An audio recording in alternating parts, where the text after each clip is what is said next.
सभी को नमस्कार। मीमांसा संस्कृत क्लासेस के प्लेटफॉर्म पर आपका सभी का स्वागत है। और एक ऐसी महान हस्ती ही कहूंगा मैं, कुल इंटरव्यू के लिए आज आए हैं। और आज 15 अगस्त है। सबसे पहले तो सभी को स्वतंत्रता दिवस की शुभकामनाएं। और हमारे हरियाणा के अंदर टीजीटी का आज बहुत सारे हमारे स्टूडेंट्स ने ज्वाइन किया है। तो कहीं ना कहीं बेरोजगारी मुक्ति दिवस भी आज हम मना रहे हैं। बेरोजगारी कहते हैं कि पर्वत से भारी होती है, आज उससे सभी का छुटकारा मिला है। और एक मेरे परम शिष्यों में से एक शशिकांत जी आज अपने दल बल के साथ आए हैं और हमें भी बहुत अच्छा लगा आज ज्वाइनिंग इन्होंने की है। तो वैसे तो कदम कदम पे हम भी इनके साथ रहे, ये मेरे साथ रहे, सारी चीजें इनसे जानेंगे कैसे कैसे क्या हुआ। तो आज ये जैसे ही इन्होंने ज्वाइन किया तो तुरंत सबसे पहले पूरे परिवार के साथ मुझसे मिलने आए। मीमांसा संस्कृत क्लासेस इनके आगे और उज्जवल भविष्य की कामना करता है और इनको आशीर्वाद एवं शुभकामनाएं प्रेषित करता है। आज इनसे जानेंगे कि इन्होंने अपनी स्टडी से सिलेक्शन तक की यात्रा कैसे पूरी की, कहां से इनको मोटिवेशन मिला, कैसे हमारे संपर्क में आए, सारी चीजें आज आप के सामने रखेंगे। रखना इसलिए भी जरूरी है कि बहुत सारे स्टूडेंट्स ये हार मान लेते हैं कि अब हम बिल्कुल अंतिम पड़ाव पे हैं, पता नहीं होगा भी कि नहीं होगा। और बहुत मोटिवेशनल वीडियो ये हम लेकर आपके तक आ रहे हैं। ऐसे स्टूडेंट्स के लिए रामबाण होगा कि जो कहीं ना कहीं हार मान लेते हैं, हारने से पहले हार मान लेते हैं और वो कैसे उसको फिर जीत में कन्वर्ट करते हैं। तो आज ये चीजें हम सब सीखेंगे। शशिकांत जी, मीमांसा संस्कृत क्लासेस परिवार में आपका बहुत बहुत स्वागत है और आपका अभिनंदन और धन्यवाद है कि आप बिल्कुल परिवार के साथ सबसे पहले मुझसे मिलने आए, बड़ी खुशी है। तो आज हम अपने विद्यार्थियों को आप की यात्रा से इससे सीख मिले, इससे वो जाने और वो भी कहीं ना कहीं इस सिलेक्शन के उद्देश्य तक पहुंचे। तो सबसे पहले मैं आपसे जानना चाहूंगा कि आपने कहां से ख्याल आया था कि मैं गवर्नमेंट जॉब लग सकता हूं और मुझे लगना चाहिए, और आपने कहां से अपनी यात्रा की शुरुआत की, बताइए। सबसे पहले सर नमस्कार। नमस्कार। आप सारी चीज़ें जानते हैं वैसे तो मेरे बारे में, लेकिन ये 2019 में कोरोना से पहले जी एक स्टूडेंट हुआ करती थी आपकी कविता पुनिया नाम से। जी आपके बारे में उन्होंने मुझे बताया था जी। कि भाई आप जो है ना, मैं भी बड़ा भटक रहा था, नौकरी नहीं थी प्राइवेट सेक्टर में, आपको पता ही है बड़ी समस्याएं होती हैं। बिल्कुल बिल्कुल। तो कविता पुनिया जी ने आपके बारे में बताया कि भाई एक संस्कृत के एक विद्वान है पूरे सोनीपत में, आप वहाँ जाइए। और मैं सर आपको अपना अनुभव बताऊं तो देखो, मैं आया था आपके पास, मैंने आपसे फ़ोन पे बात की, तो मैं आपसे मिलने आया, बल्कि मैं तो यूं कहूँगा मैंने आपका डेमो भी लिया कि मुझे पढ़ा के बताओ सर। बिल्कुल बिल्कुल। तो ये तो आप जानते हैं इस चीज़ का। और सर लगभग मेरा जो बैच चला था वो 6 महीने तक रहा था 2019 में। हमारा ऑफलाइन बैच था, बहुत बढ़िया बैच था सर। शायद मतलब मैं तो ये कहूँगा कि वो स्वर्णिम पल थे मेरी ज़िंदगी के, कि मैं आपके सानिध्य में रहा और जो भी कुछ होना, मेरी जो नौकरी लगी है उसमें सर 100% क्रेडिट आपका है। इसमें ये ऐसा नहीं कि मैं आपके सामने हूँ तो इसलिए कह रहा हूँ, ये सत्य है। बिल्कुल, बहुत बहुत धन्यवाद। और देखिए, क्रेडिट टीचर को केवल इतना ही जाता है कि उसका मार्गदर्शक होता है, बाकी मेहनत, उसका अपना लक, उसके बच्चों का सौभाग्य, उसकी पत्नी का सौभाग्य, सबका, उसके मित्रों का सौभाग्य, सबका सौभाग्य कहीं ना कहीं जब जुड़कर काम करता है तो सिलेक्शन के रूप में हमें सुखद परिणाम मिलते हैं। और मैं सभी विद्यार्थियों को बता दूं कि जब किस्मत अच्छी होती है तो ये मेरे संपर्क में आए और जब मैंने देखा कि ये बहुत कुछ कर सकते हैं, बहुत कुछ जिज्ञासु प्रवृत्ति के हैं, तो ये मेरे पास आए। तो कहते हैं जी मैं अपना समय आपको दूंगा और समय की बहुत बड़ी कीमत है। मैंने कहा बिल्कुल जी, समय का ही खेल है सारा, तो क्या आप उस समय का सदुपयोग मैं आपके पास कर सकूंगा। तो इन्होंने सबसे पहले एक ही चीज रखी थी कि मेरे कुछ प्रश्न हैं, आज तक उनको कोई हल नहीं कर पाया, कोई संतोषजनक जवाब नहीं दे पाया। अगर आप उनका जवाब दे देते हो तो मैं बिल्कुल आपके सानिध्य में आने के लिए तैयार हूं। मैंने कहा जी रखिए प्रश्न, जितना मुझ में सामर्थ्य होगा, जितना मैंने भी अपने गुरुजनों से सीखा तो मैं पूरी कोशिश करूंगा। और उन्होंने ये प्रश्न रखे तो मैंने कहा चल आइए बैठ के एक विशद चर्चा करते हैं। और उन चीजों पे चर्चा हुई और इनको वहां से क्या लगा मुझे भी नहीं पता, तो ये कहने लगे जी अब मैं प्रतिदिन आपके पास आया करूंगा। बिल्कुल जी, और संस्कृत के और भी विद्यार्थियों को हम साथ लेके चल रहे थे। तो वहां पे इन्होंने कहीं ना कहीं शुरुआत की। फिर मैंने इनको एक ही मूल मंत्र दिया था कि पढ़ाई को बिल्कुल आप सतत प्रक्रिया है, ये निरंतर चलने वाली है। अनभ्यास विषम विद्या, बिना अभ्यास की विद्या जहर हो जाती है। अगर आप कहीं ना कहीं इसको छोड़ोगे तो दिक्कत बनेगी। और उस दिन से लेकर आज सिलेक्शन तक, ये कल भी मुझसे कुछ ना कुछ प्रश्न पूछ रहे थे, जिज्ञासु हो तो इस तरह का हो। तो वहां से इन्होंने शुरुआत की और कॉन्टिन्यूसली लगे रहे। और जब मेहनत कोई करता तो परमात्मा भी साथ देता है। इनका एस्टेट टीजीटी क्लियर होगा, मैंने उसी दिन बता दिया था कि आप सिलेक्शन तक बहुत जल्दी पहुंचोगे। और जब किस्मत अच्छी होती है तो हरियाणा के अंदर ये वैकेंसीज भी आ गई और आज ये परिणाम आपके सामने हैं। आज ही इन्होंने स्कूल ज्वाइन कर लिया, टीजीटी संस्कृत पद के ये सुशोभित कर रहे।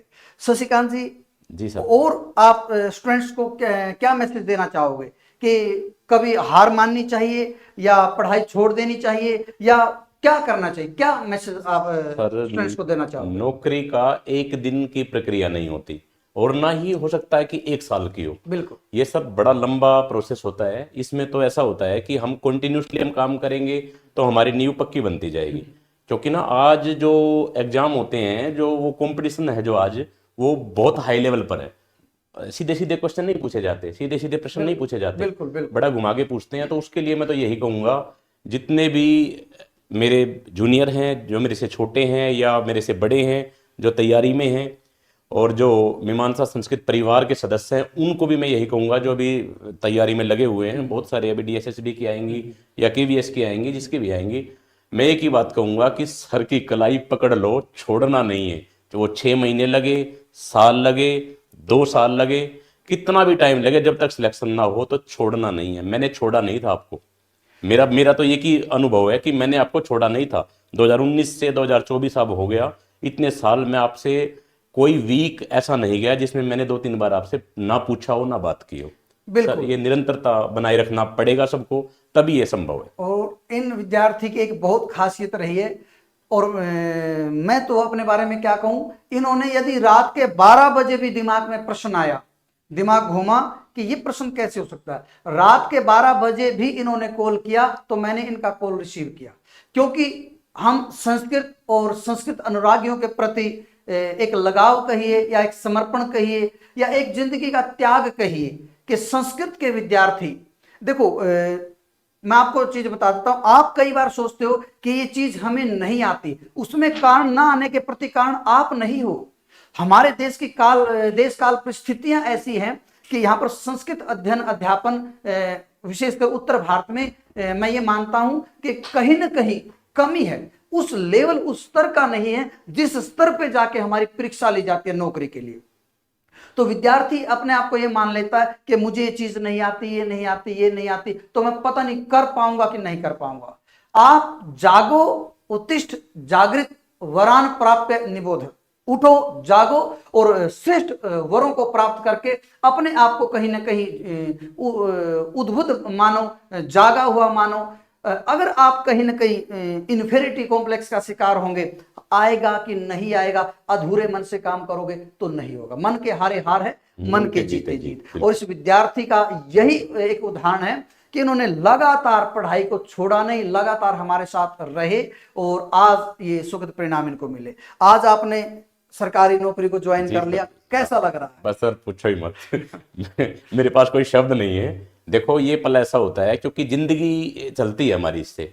परिवार में तो कहता हूँ कि 3 पीढ़ियों का काम होता है सरकारी नौकरी लगना, तो ये तो बहुत बिल्कुल। बड़ी देखो, उपलब्धि सरकारी होती है। नौकरी मिल जाती है, एक रोजगार हो जाता है। और कहीं ना कहीं हम संस्कृत वालों का एक होता है कि यदि हमें सेवा, सर्वकारीय सेवा अच्छी मिल जाए तो जीवन यापन बहुत बेहतर है।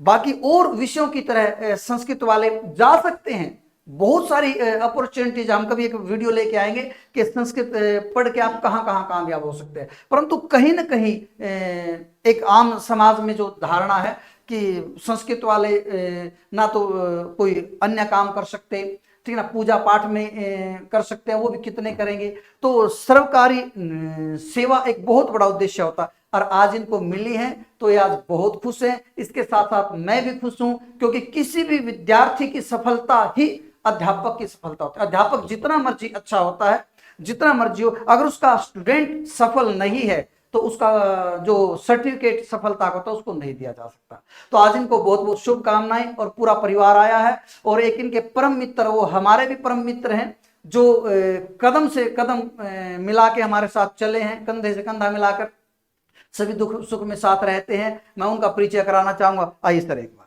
सर इनका भी बड़ा योगदान है, मैं तो ये कहूँगा इनका बहुत योगदान रहा है। नमस्कार। नमस्कार। और आप भी अपने विचार रखिए। आज आपके मित्र गवर्नमेंट जॉब लगे हैं, आज इन्होंने सिलेक्शन पाया, ज्वाइन किया है। मुझे सर बहुत हार्दिक प्रसन्नता है। ये हमारे साथ जानकी दास स्कूल में 8 सालों से काम कर रहे थे लगभग, और इनका एचटेट जो है 2019 में 2-4 अंकों से पीछे रह गए थे। तो ये हिम्मत हार रहे थे कि नहीं अब कुछ नहीं हो सकता, अब तो हो गया सब कुछ। पर मैंने इनको कहा ऐसा कुछ नहीं है, आप इसको फिर से करें, और अब की बार कमर कस के करें कि आप इधर उधर दाएं बाएं ना देखें, अब उसी की तैयारी करें।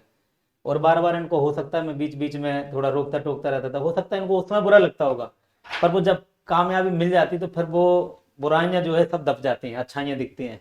बिल्कुल। और आज ये कामयाबी के स्तर पर पहुंच गए हैं और ज्वाइन कर लिया। आज 15 अगस्त स्वतंत्रता दिवस है, आज इनको प्राइवेट जॉब से स्वतंत्रता मिल गई और गवर्नमेंट जॉब में ये पहुंच गए हैं। तो मुझे बहुत हार्दिक प्रसन्नता है कि हमारा मित्र बहुत अच्छी जगह पहुंच गया। बिल्कुल बिल्कुल। आपका इसमें बहुत बड़ा योगदान है सर। देखो, ये इनकी मेहनत है। आप जैसे साथियों का इनके प्रति जो सौहार्द था, जो इनके प्रति प्रेरणा आप बार बार देते थे, उन सब का एक कलेक्टिव एफर्ट्स का ये परिणाम है। आज ये आए और ये बच्चों को भी साथ लेकर आए हैं, परिवार को साथ लेकर आए। मैं चाहूंगा एक बार आ जाओ बेटा,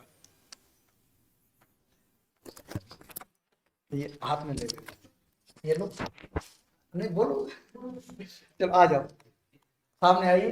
तो ये बच्चे हैं, बिटिया है, बेटा है, और ये इनकी अर्धांगिनी है। कहीं ना कहीं मैं ये मानता हूं कि मनुष्य का भाग्य, वैसे तो उसकी पत्नी होती है, अर्धांगिनी उसको बोला जाता है, तो इनकी भी किस्मत रही, इनका भी लक रहा कि बिल्कुल लास्ट मोमेंट पर ये संपर्क में आना, मीमांसा संस्कृत क्लासेस परिवार से जुड़ना, और जुड़कर इस तरीके से मतलब यहाँ तक पहुँचना, तो इनका भी भाग्य कहीं न कहीं साथ होता है। तो मैं पूरे परिवार को मीमांसा संस्कृत क्लासेस की ओर से बहुत बहुत शुभकामनाएं प्रेषित करता हूँ, और ये इसी तरीके से आगे भी हमसे जुड़े रहें। सेटिस्फैक्शन ब्रिंग्स स्टैग्नेशन, संतुष्टि स्थिरता लाती है। मैं शशिकांत जी को कहना चाहूंगा कि कभी भी इस सफलता से संतुष्ट ना हो। आपके पास और भी अपॉर्चुनिटीज हैं आगे जाने की, और भी आप एचपीएससी का भी भरिए, आगे प्रोफेसर का भरिए, नेट क्लियर कीजिए और आगे जाइए, और जहां जहां भी अपॉर्चुनिटी उपलब्धि आपको जीवन में हासिल कर होती है वो कीजिए। और इन सब उपलब्धियों में यदि मीमांसा संस्कृत क्लासेस परिवार आपका कहीं ना कहीं सहयोगी बन पाया, तो हम भी अपने आप को कहीं ना कहीं कृतार्थ समझेंगे। सभी को नमस्कार, बहुत बहुत धन्यवाद।